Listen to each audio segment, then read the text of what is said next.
Ce n'est un secret pour personne, les rallyes de régularité réservés aux véhicules d'époque connaissent un succès toujours plus important dans notre pays. Et notamment dans la partie francophone où les régions se prêtent bien à ce genre d'organisation. Nouvelle venue dans la discipline, les Classic Spring Roads ont été organisés pour la première fois le week-end des 31 mars et 1er avril, au départ de l'hôtel Verviers, au cœur de la cité lénière. À la tête de cette épreuve, un duo de spécialistes s'adonnant pour la première fois aux joies de l'organisation, Willy Lux et Joseph Lambert. Lorsque j'ai arrêté de collaborer avec les Legend Boucles de Spa, le directeur commercial de l'hôtel Verviers m'avait demandé si je ne voulais pas organiser quelque chose pour eux qui reliait tous leurs hôtels, mais c'est un peu complexe. Et alors avec Joseph Lambert, on a décidé de faire un rallye, un nouveau rallye qui partait d'ici, qui reviendrait ici, et cela sur 2 jours. Voilà, un peu comme on est des passionnés d'organisation, on a vraiment décidé de faire ça.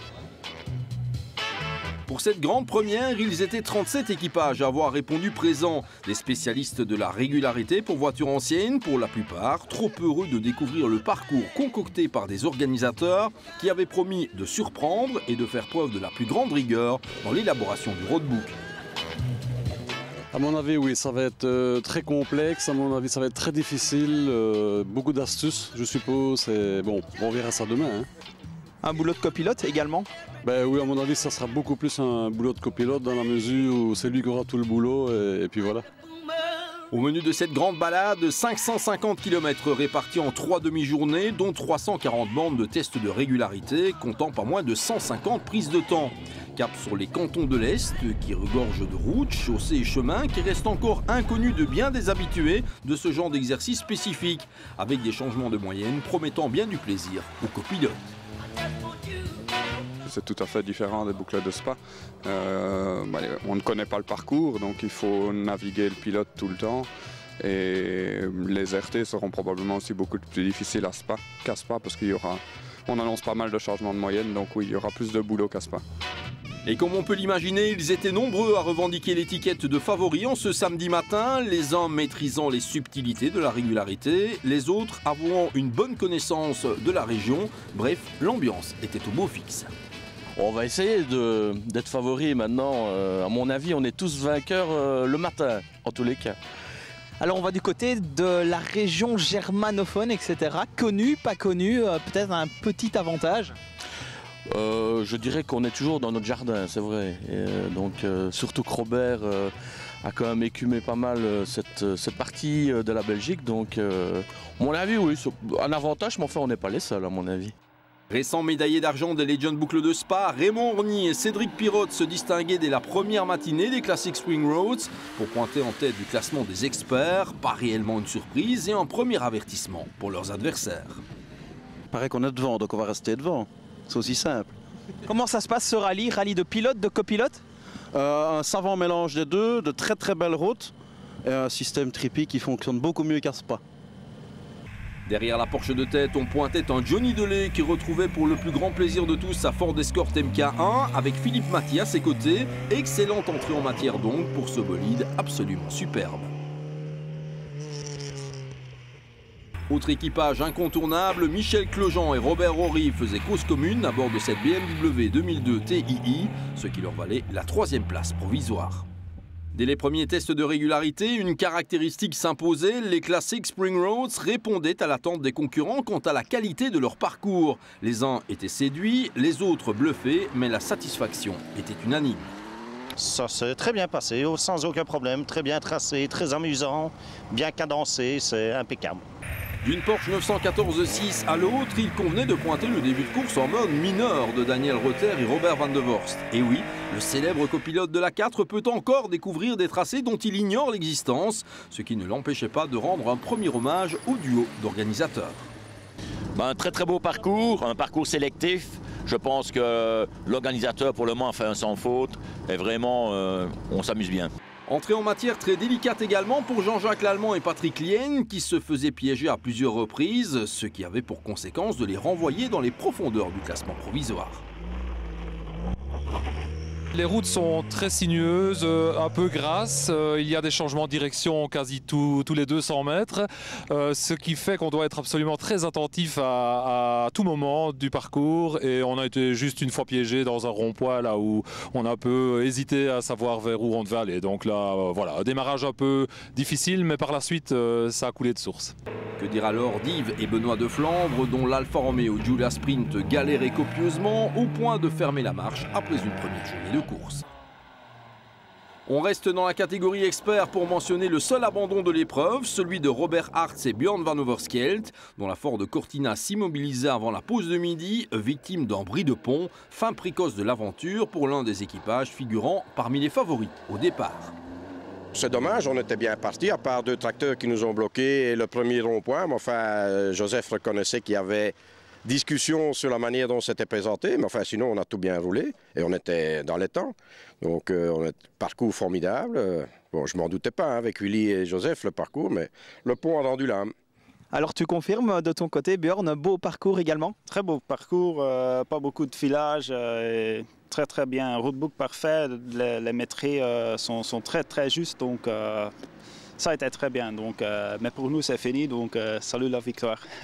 Mais les Classic Spring Road, ce n'est pas que la catégorie des experts, il y a aussi les concurrents engagés en classique, avec d'emblée la domination pour un duo prestigieux composé de Willy Braillard et de Christian Delferrier sur une Porsche 911 coupée de 1965. Un Willy Braillard résumant parfaitement l'esprit des rallyes de régularité pour voitures anciennes. C'est un peu les jeux de piste des Boy Scouts adultes.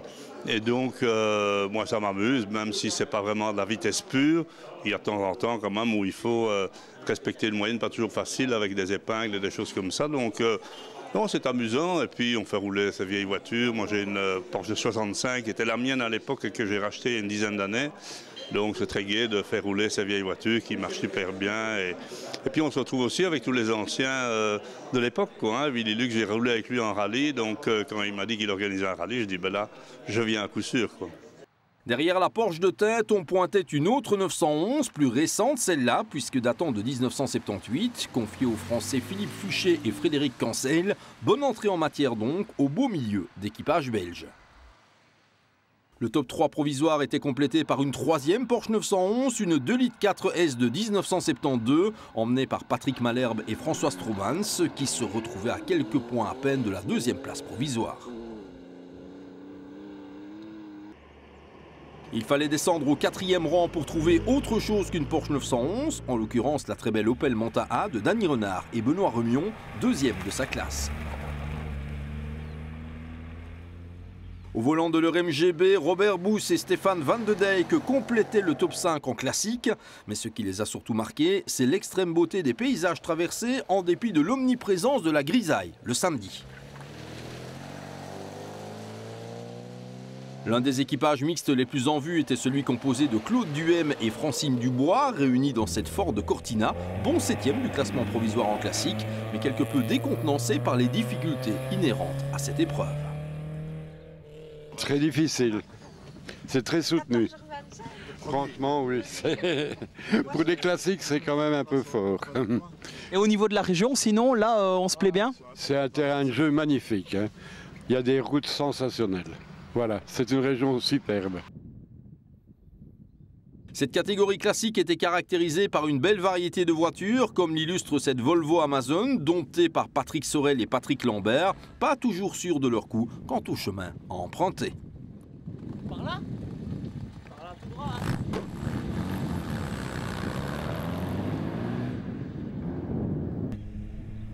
Que dire alors de cette DAF coupée qui nous venait bien sûr des Pays-Bas, avec à son bord Ton et Raymond Koster, avec d'emblée un top 15 provisoire.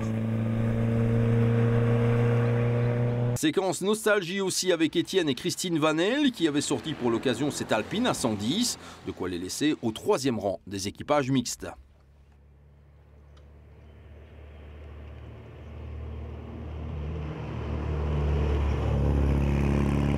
Impossible de passer sous silence la très belle Sunbeam de Jean-Louis Auregard et Guy Poncelet, quand bien même leur classement provisoire ne reflétait sans doute pas leurs prétentions initiales.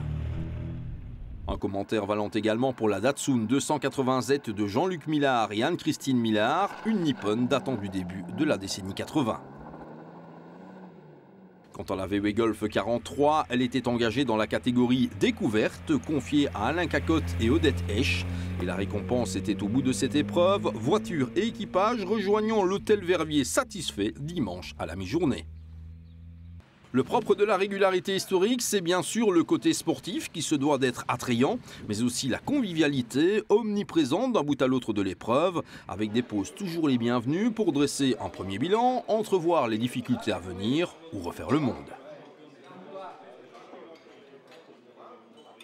On repasse à la catégorie expert où le classement final en disait long sur la qualité du plateau présenté. Et s'il faut une lanterne rouge, c'était cette fois la Porsche 911 SC de Mark Nels et Eric Werner qui fermait la marche.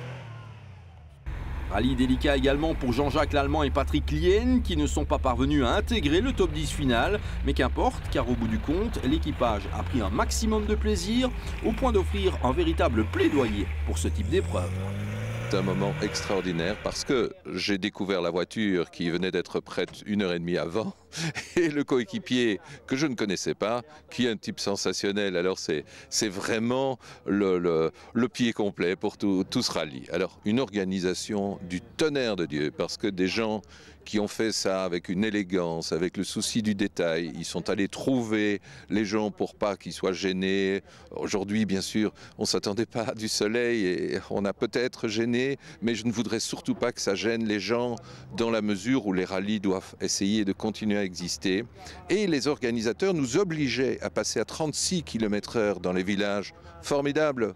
C'est comme ça qu'on joue les choses et on doit respecter les gens. Je n'aimerais pas non plus de voir passer des sauvages dans mon jardin, j'aimerais pas du tout. Alors, le pied, je ne sais pas dire autre chose, c'était formidable, un rallye extraordinaire. Juste en dehors du top 10 général, on pointait la Mini Innocenti de Philippe Denis et Baudouin Halleux qui ont accumulé trop de pénalités pour espérer prétendre à une place en vue. Après une entrée en matière un peu compliquée, Yves et Benoît de Flandre se ressaisissaient à bord de leur Alfa Romeo, ce qui leur permettait d'intégrer le top 10 final, mais aussi de nous gratifier de plusieurs passages plus que corrects. Autre duo dont la réputation est solide en régularité historique, Hubert Musti et Freddy Moore avaient bien sûr sorti pour l'occasion leur BMW 2002 TII, dont ils ont fait un usage correct. Ils terminaient 4e de classe et 9e du général. Un commentaire qui vaut également pour Claude Verel et Yves Thirionnet, ce dernier étant de retour du Mexique où il venait de disputer le Chihuahua Express à bord d'une Studebaker. C'est le baquet de droite de l'habituel Ford Cortina qui l'attendait ici avec une 8e position au bout de la distance. On attaque les podiums de classe avec la 3e place de catégorie pour Didier Simonis et Eric Damso sur Ford Escort MK1. Le tout assorti du 7e rang absolu dans une hiérarchie faisant décidément la part belle au non ronflant de la discipline.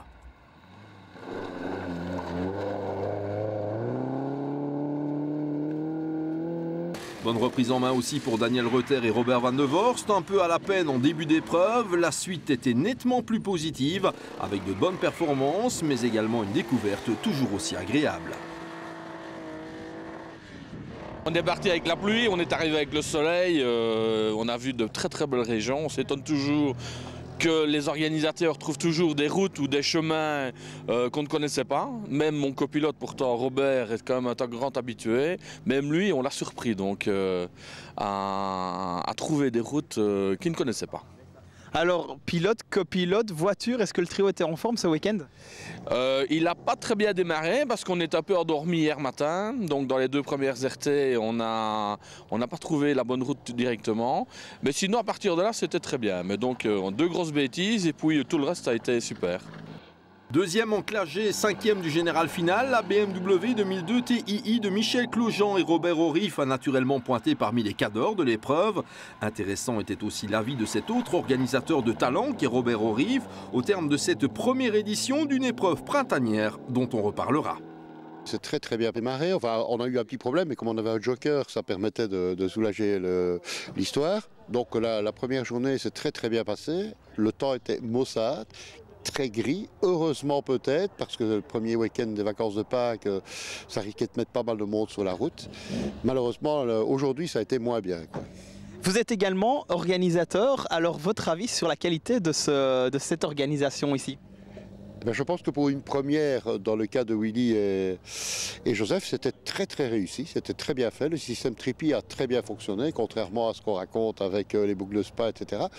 Donc non, ça s'est très bien passé, c'était très bien fait. Je pense qu'aujourd'hui, on tournait peut-être un peu trop dans les villages, même si la moyenne était de 36, c'était quand même un peu beaucoup. Au pied du podium final en expert, chaque pénalité a son importance et c'est pour pas grand-chose que Joseph et Julien Pes ont échoué au 4e rang. Mais pour le paternel, l'essentiel du week-end n'était pas là, se situant plutôt dans la possibilité de signer de belles performances en famille.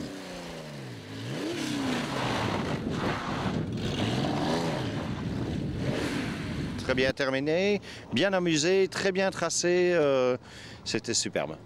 On s'est bien amusé, on a eu un petit problème avec l'embrayage, mais autrement, tout impeccable. Alors en plus de ça, c'était également une première avec votre fille, je pense. Oui, mais ça c'est très agréable d'arriver à un résultat. À mon avis, je ne sais pas où on est dans le classement, mais à mon avis, on est bien classé. Et le faire en plus avec la famille, c'est extraordinaire. On passe au lauréat expert pour ses premières classiques Spring Roads avec la 3e place finale de la Ford Escort MK1 de Johnny Delay et Philippe Maty qui s'offraient la médaille d'argent en classe F. La satisfaction était donc au rendez-vous. À midi, ça s'est bien passé. On a fait une bonne boucle le matin. On a passé dans les bonnes astuces. Là, ça s'est bien passé. On termine 2e hier à midi. L'après-midi, moins bien. On a une fois ou deux raté une route sur la droite et là, on a pris des points. On termine 5e le soir. Mais je crois que ce matin, la boucle du matin, pas trop mal. Les bonnes astuces, on est bien resté sur notre chemin. On a vu des autres à gauche, à droite. Donc, je crois qu'on remonte bien au classement là. Incontestables experts en la matière, Dominique Olvout et Yannick Albert ont fait honneur à leur réputation, le copilote s'étant déjà imposé dans la catégorie classique des Legends boucles de Spa cette saison. À bord d'une Toyota Celica 1600 GT datant de 1972 qui a naturellement tenu toutes ses promesses, ils ont remporté la classe G et leur 2e place absolue était tout sauf volée.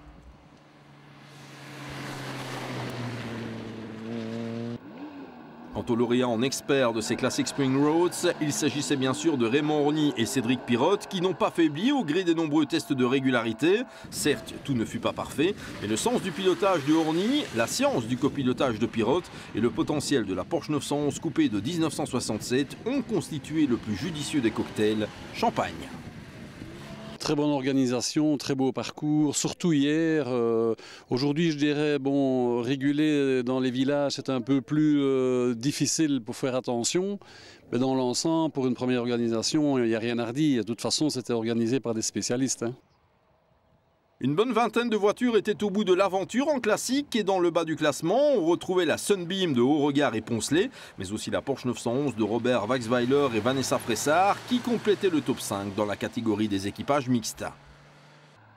Évolution problématique également pour la très belle Alfa Romeo Giulietta Sprint 1964 de Michel Hermans et Eric Van den Ende, juste pour le plaisir des yeux à défaut du résultat.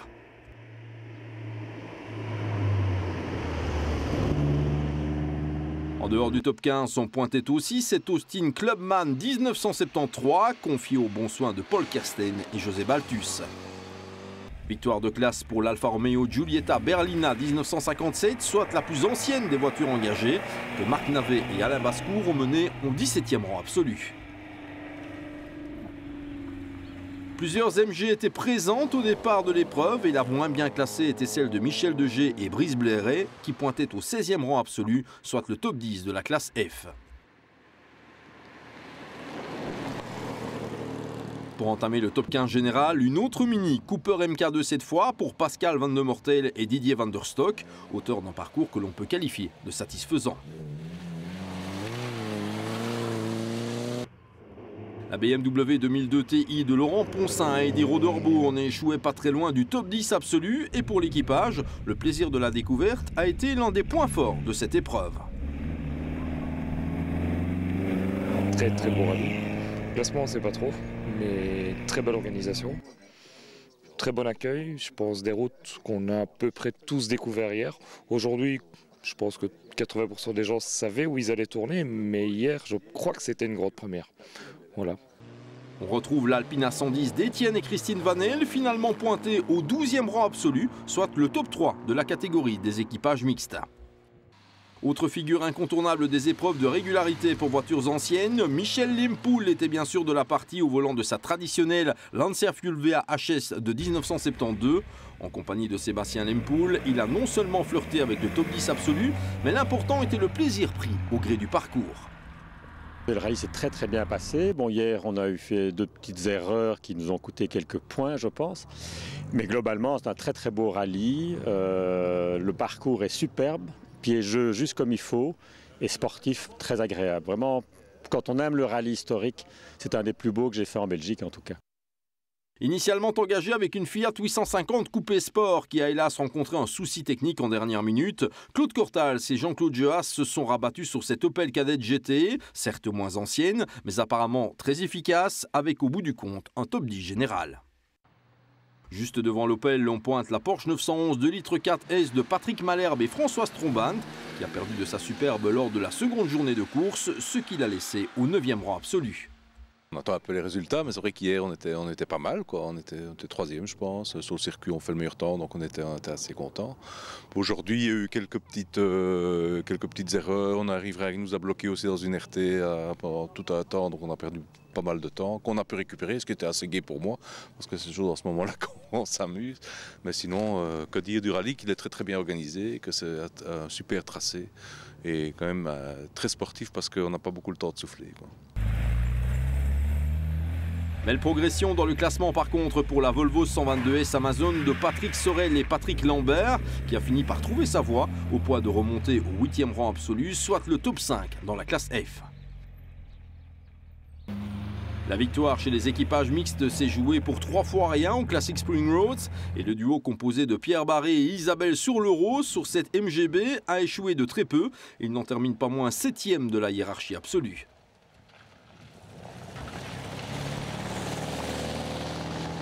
Quelques points en plus et ce sont Claude Duhem et Francine Dubois qui ont remporté la palme des équipages mixtes sur leur Ford Cortina. Un résultat qui doublait de la 3e place en classe F. Joli parcours donc.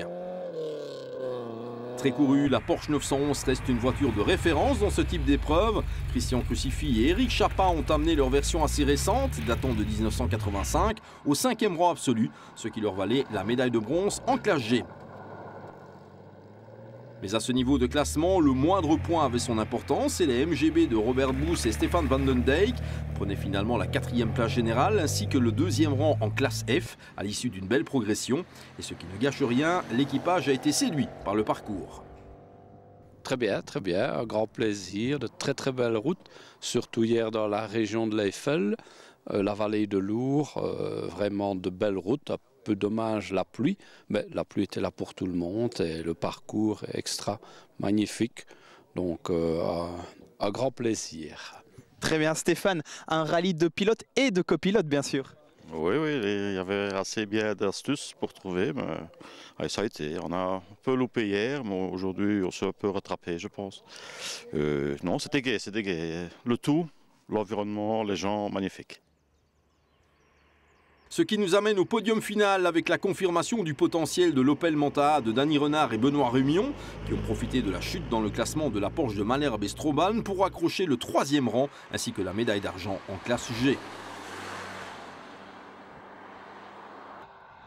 Ce qui signifie que devant, les Porsche 911 ont poursuivi leur balle sans inverser la hiérarchie de la première demi-journée. De quoi offrir la 2e place finale ainsi que la victoire en classe G aux Français Philippe Fuchet et Frédéric Cancel, les poulies d'or de l'épreuve. Ça fait 3 rallyes qu'on fait ici en Belgique et à chaque fois on est 1 ou 2 équipages français. C'est dommage mais bon, il faut savoir jouer les gros bras pour venir ici. Et que penser de ce parcours sûrement différent de ce que vous rencontrez chez vous ? Oui, ça c'est sympa parce que Joseph fait tout le temps des super parcours et avec aucune erreur sur le roadbook, ça c'est sympa parce qu'on ne s'énerve pas, on sait que tout est bon. À la manière de la catégorie expert, il n'y a donc eu qu'un seul équipage leader en classique, celui de la Porsche 911 coupé 1965, de Willy Braillard et Christian Delferrier. C'est néanmoins avec une avance minimaliste de 3 points que la 21 s'est imposée. En parfaits gentlemen qu'ils sont, les deux gaillards ne manquaient pas de rendre d'abord hommage à la qualité de l'organisation et du tracé. C'était très sympa, en plus avec le beau temps aujourd'hui c'était parfait puisque hier on ne voyait pas les paysages qui sont magnifiques dans ces régions et donc très satisfait. Petit ennui, plus de trip depuis hier après-midi. On avait quand même encore la tête hier soir. Aujourd'hui, on ne sait pas, mais enfin, on se débrouillait uniquement au compte-tour et avec des notes parfois, après 7 km, c'était pas évident de tenir la moyenne.